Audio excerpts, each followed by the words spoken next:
한국 사람보다 복을 좋아하는 사람은 없는 것 같아요. 세배할 때도 항상 새해 되면 저 새해 복 많이 받으세요 인사하고요.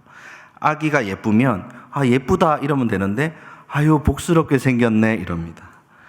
밥 먹을 때 다리 떨고 있으면 복 나가니까 다리 떨지 말라고 혼이 많이 났었습니다. 성경에 나오는 기도문도 야베스의 기도 이런 거 좋아하시더라고요. 주께서 내게 복에 복을 더하사. 얼마나 은혜가 됩니까? 복을 한 번 주셔도 좋은데 더해가지고 한 번 더 주시면 얼마나 좋습니까? 저는 이런 생각을 한번 해봤습니다. 이 번역을 바꾸면 더 은혜가 되겠다. 주께서 내게 복에 복을 곱하사 이러면 참 좋아했겠다 이런 생각이 듭니다. 오늘 바울도 우리가 받은 복에 대해서 사실 찬양을 하고 있거든요. 우리가 읽은 이 3절에서 14절까지의 말씀은 바울의 찬양입니다. 놀라운 것은 이 3절에서 14절까지의 긴 본문이 하나의 문장이라는 것입니다. 그래서 신약 성경에서 가장 긴 헬라어 문장이라고 할 수 있습니다. 그래서 우리가 알 수 있는 게 막 감격에 겨워서 이 문장을 쓰다 보니까 끊지 못하고 하나의 문장으로 막 그 감격에 써서 막 글을 써 내려가는 그 바울의 모습이 상상이 됩니다. 바울은 찬송하리로다 이 편지를 쓰면서 하나님의 은혜에 대한 넘치는 감격으로 지금 이 글을, 이 편지를 써내려가고 있는 것이죠. 바울은 지금 도대체 무엇을 찬양하고 있길래 이토록 감격에 겨워하고 있는 걸까요? 3절에서 그 내용을 한번 유추해 볼 수 있습니다. 3절 말씀 한번 보겠습니다. 같이 한번 읽어보실까요? 시작. 찬송하리로다 하나님 곧 우리 주 예수 그리스도의 아버지께서 그리스도 안에서 하늘에 속한 모든 신령한 복을 우리에게 주시되. 무엇을 주셨다고 찬송합니까? 복을 주셨다고. 근데 그 복이 신령한 복이라는 것입니다.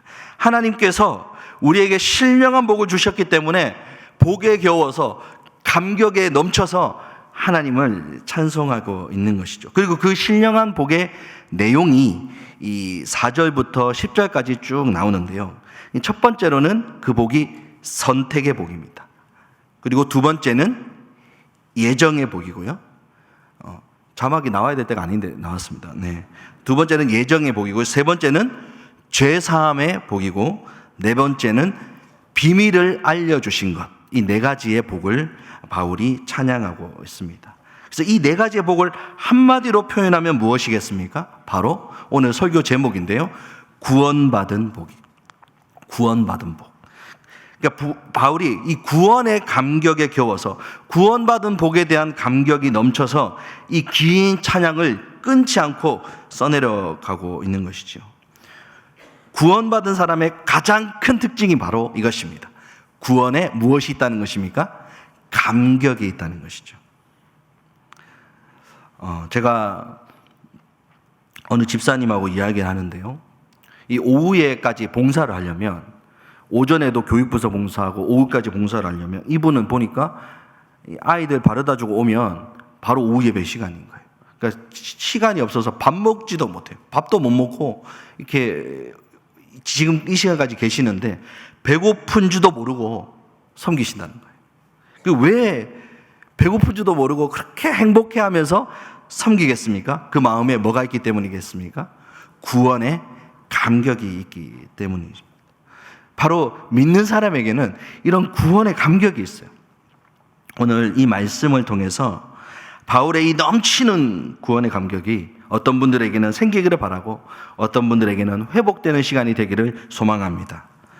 바울이 이렇게 찬양하고 있습니다. 찬송하리로다 하나님 곧 우리 주 예수 그리스도의 아버지께서 그리스도 안에서 하늘에 속한 모든 신령한 복을 우리에게 주셨다라고 이야기하는 것이죠.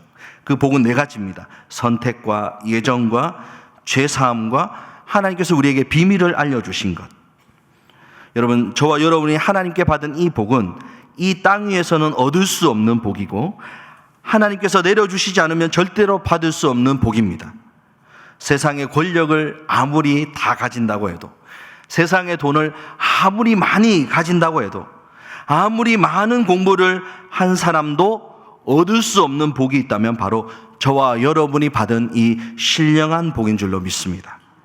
이 복은 오직 하늘에 속한 복이고, 하나님을 믿고 이 시간 이 자리에 예배하러 오신, 그리고 오늘 학습과 세례와 입교 받으시는 여러분들만 받은 복입니다. 이 신령한 복의 내용, 첫 번째는 바로 선택입니다. 2장 3절 말씀, 우리가 읽은 본문은 아니지만 2장 3절 말씀 한번 읽겠습니다. 시작. 전에는 우리가 다 그 가운데서 우리의 육체의 욕심을 따라 지내며 육체와 마음에 원하는 것을 하여 다른 이들과 같이 본질상 진노의 자녀이었더니. 아멘. 여러분, 우리는 이 신령한 복을 받기에 원래 자격이 있는 사람입니까? 없는 사람입니까? 없는 사람이라고 2장 3절 이야기하고 있지 않습니까? 우리의 원래의 본질은 뭡니까? 하나님 앞에서 진노의 자녀였습니다. 하나님의 진노를 입어서 망해야 되고 죽어야 되고 멸망해야 되는 사람들입니다. 그런데 그런 저와 여러분은 하나님께서 구원하시기로, 그리스도 안에서 구원하시기로 뭘 하셨습니까? 선택하셨습니다. 그 선택을 이렇게 이야기합니다. 4절 상반절인데요, 우리가 읽은 본문, 곧 창세전에 그리스도 안에서 우리를 택하사. 여러분, 얼마 전에 마태복음 설교를 우리가 들으면서 왕의 혼인잔치 비유를 들었지 않습니까? 네, 낯설어 하시는 것 같은데요. 네, 그 왕의 혼인잔치에 어떤 사람이, 원래라면 왕의 혼인잔치에는 어떤 사람이 초대될 수 있습니까? 왕족들이나 귀족들, 그런 특별한 사람들이 초대될 수 있는 거예요. 그런데 도무지 그런 자리에 갈 수 없는, 아무 자격 없는 저와 여러분을 그 자리에 하나님께서 초대해 주신 것입니다. 바로 이것이 선택의 은혜인 것이죠.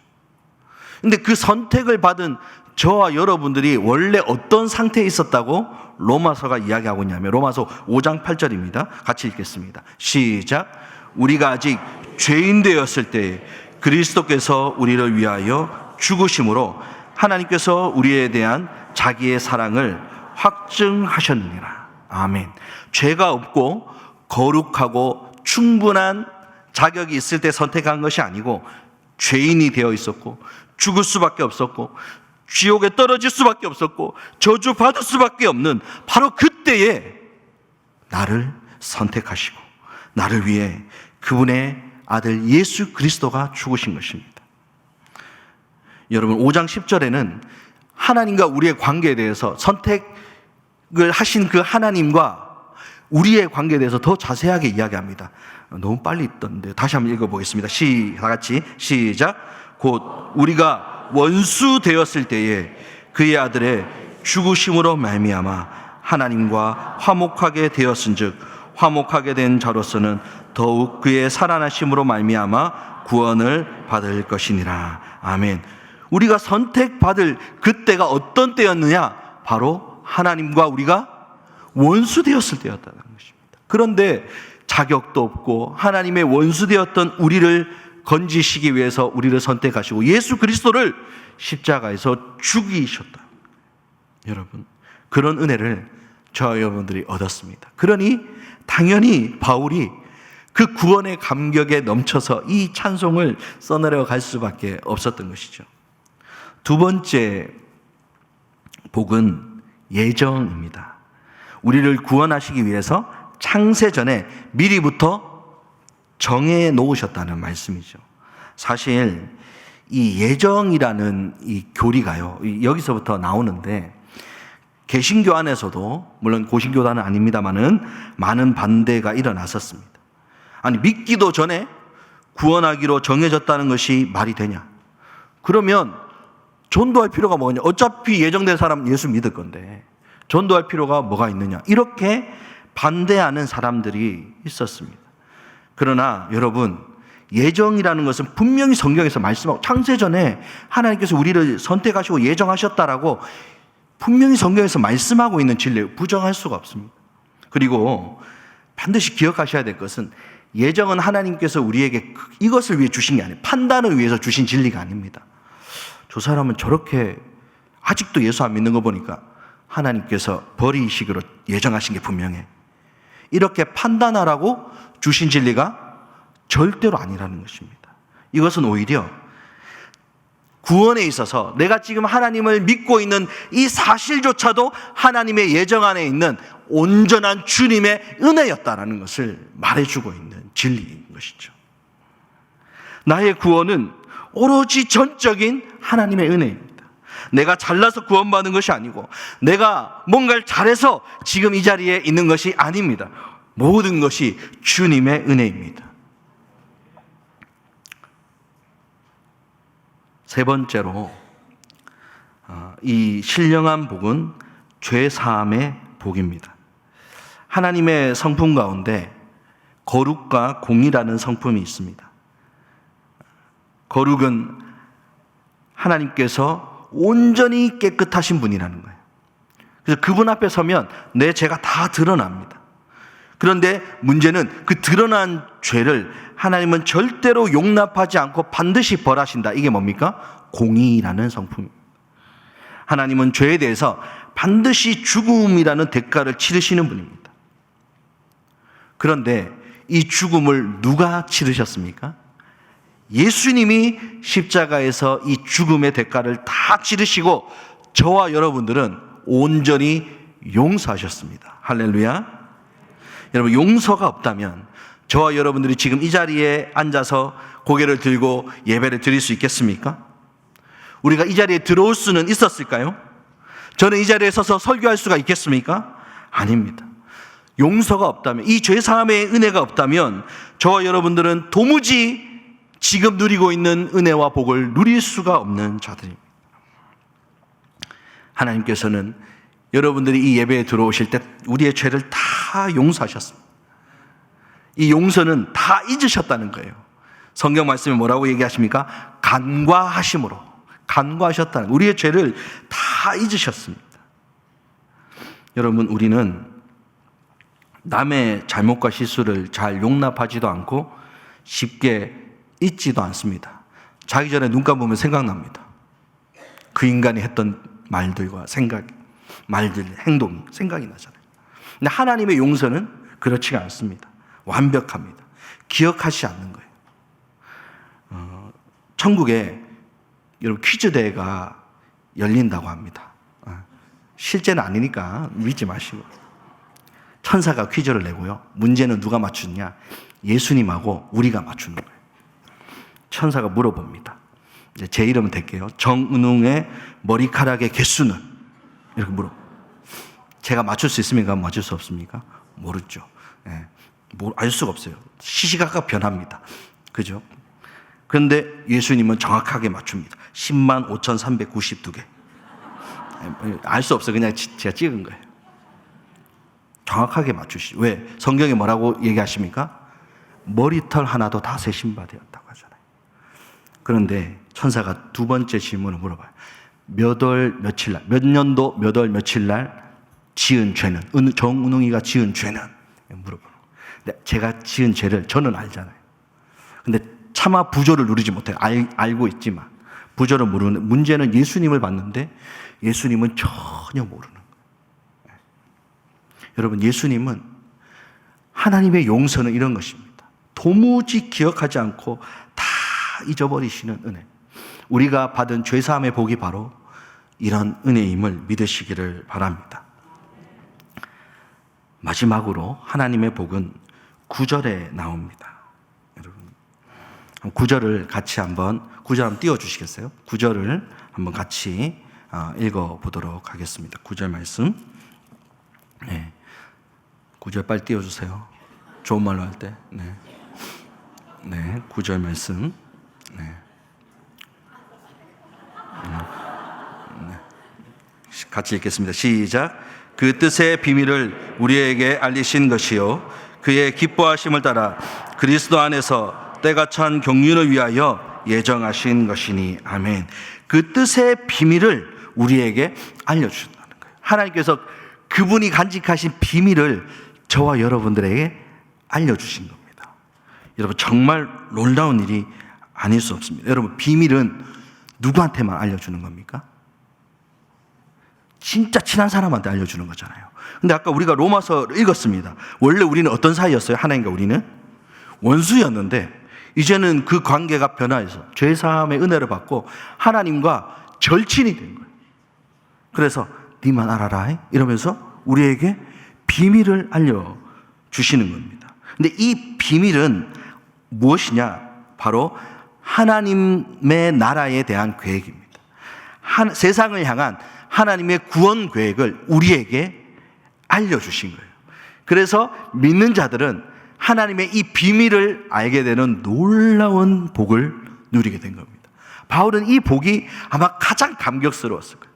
왜냐하면 그 앞에 있는 복들도 너무 놀랍지만 내가 이렇게 죄인이었고 자격이 없고 멸망당에 마땅하고 원수였던 자가 하나님의 은혜를 입어서 구원받은 것도 감사한데 하나님의 절친이 되어서 그분의 비밀을 공유하는 사이가 되었다는 이 사실이 너무나도 감격스러웠던 것입니다. 근데 여러분, 더 놀라운 것은 단순히 비밀을 공유하는 수준이 아니라요, 하나님의 그 세상을 향한 구원 계획, 그분의 그 비밀에 저와 여러분들을 동력자로 동참시켜 주신다는 사실입니다.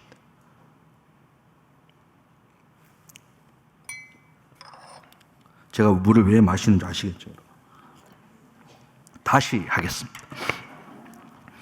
여러분, 놀라운 것은 우리와 비밀을 공유하는 수준이 아니라 하나님 나라의 그 놀라운 구원 계획에 저와 여러분들을 하나님의 동력자로 동참시켜 주셨다는 사실입니다. 아멘. 여러분, 얼마나 큰 은혜고 복입니까? 제가 10대들의 둥지 사역 때문에 이제 학교에 기독 동아리를 만들려고 하는데 너무 녹록치 않아요. 외부인들이 들어갈 수가 없고, 그래서 제가 성광요구를 들어갈 때도 학교에서 목사님으로 들어오시면 안 된다는 거예요. 나는 목사인데. 그래서 10대들의 둥지 간사로는 안 되나요? 그것도 안 된다는 거예요. 10대들의 둥지도 기독교 단체라는 걸 안다는 겁니다. 그래서 저는 거기서 진로 코치라고 애들한테 이야기하고, 진로 강사라고 얘기하고, 이제 진로 강의하는 것처럼 설교를 하는데 점점 아이들이 눈치를 채고 있습니다. 진로 선생님이신데 설교를 이상하게 너무 목사스럽게 하니까 눈치를 채고 있는 것 같아요. 성신고등학교 교장 선생님을 누가 만나게 해주셨어요. 이제 그 성신고등학교 가서 저는 이제 되게 소박했습니다. 부탁을, 학교 안에 점심시간에 기도 모임이 있거든요. 그래서 거기에 가서 그냥 간식 좀 전해주고 제가 들어가서 아이들 좀 만날 수 있게만 해주세요. 그 부탁을 하려고 교장 선생님 만나러, 교장 선생님 믿지 않는 분이거든요. 그런데 만나러 갔더니 이미 그분이 마음에 이미 다 열려 있는 거예요. 그래서 너무나 파격적인 제안을 해주시는 거예요. 정식 동아리 만들어 주겠다는 겁니다. 저는 마음이 요만해가지고 그냥 들어갈 수만 있게 해주세요 이렇게 부탁하러 갔다가, 근데 제가 참 감사했던 것은 기독교 동아리인데 기독교가 믿을 만한 기독교 단체여야 된다 이런 고민을 하시더라고요. 근데 해결이 되잖아요. 울산교회 얘기하니까 끝나더라고요. 울산교회, 그러면 믿을 만하다. 너무 감사한 거예요. 그리고 또 제가 이제 하나 더 팔았습니다. 성신고등학교 제가 8회 졸업생입니다 이랬거든요. 그러니까 얼마나 후배들에게 좋은 이야기 하고 싶어 하시겠냐고. 그래서 더 제가 기대했던 것보다 훨씬 더 파격적으로 아이들을 만날 수 있도록 해주겠다고 이야기를 하시는 겁니다. 물론 이제 앞으로 준비해 가야 되겠지만, 그러면서 선생님을 한 분 이제 연결해 주겠다. 근데 사실 그 이미 하고 있는 선생님 계시거든요. 그분한테 부탁을 해야 되는 상황인데 저는 그때 그 얘기를 못 했죠. 왜냐하면 이미 하고 있다는 사실을 들키면 안 되니까. 그분은 몰래 하고 있잖아요. 근데 놀랍게도 그 선생님이 저한테 연락 와서 교장 선생님이 자기한테 찾아와서 해달라고 했다는 거예요. 그래서 우리 둘이 통화하면서 소름이 막 돋는 거예요. 그분 다른 교회 성도님이신데 하나님이 하시는구나. 내가 하려고 하는 것이 아닌데 하나님께서 만드시는 구원 계획에 그냥 나는 거기에 그냥 태워져 있구나. 나는 그냥 같이 흘러가는 사람이구나. 하나님이 하시는구나 라는 것을 깨닫게 되었습니다. 여러분, 저와 여러분이 받은 축복은 뭐냐면 하나님의 이 구원 계획을 그냥 하나님과 공유하는 수준이 아니라 저와 여러분들이 그 안에 함께 사역하는 동력자로 우리를 부르셨다는 사실이에요. 여러분, 바울의 이 감격이 전해지십니까? 이 감격이 충만해지면 하나님을 섬기는 일이 피곤하고 힘들지 않습니다. 어느 아이를 키우는 어머니가 이야기하시더라고요. 10kg 되는 아이 둘은 안고 계단을 올라가는데 쌀 10kg는 못 들고 올라가겠다는 거예요. 그게 엄마입니다. 내가 사랑하고 내가 은혜가 넘치고 내가 감격이 넘치면 피곤하지 않고 힘들지 않은 거예요. 그런데 왜 우리는 이렇게 피곤하고 힘든 것일까요? 왜 이렇게 지치는 것일까요? 구원의 감격이 회복되지 않았기 때문입니다. 오늘 학습과 세례에 입교받는 분들은 얼마나 오늘이 감격스러운 날입니까? 학습받고 세례받는다는 것은 그동안 예수 안 믿다가 예수님이 믿어져서 믿겠다고 온 성도 앞에서 고백하는 것입니다. 이것이 얼마나 기적적인 일이고 감격적인 일입니까? 오늘 이 은혜가 이곳에 충만하게 임한 줄로 믿습니다. 그리고 오늘 이 자리에 이 귀한 학습 세례식에 함께하는 우리 울산교회 성도님들에게 구원의 감격이 넘치시기를 소망합니다.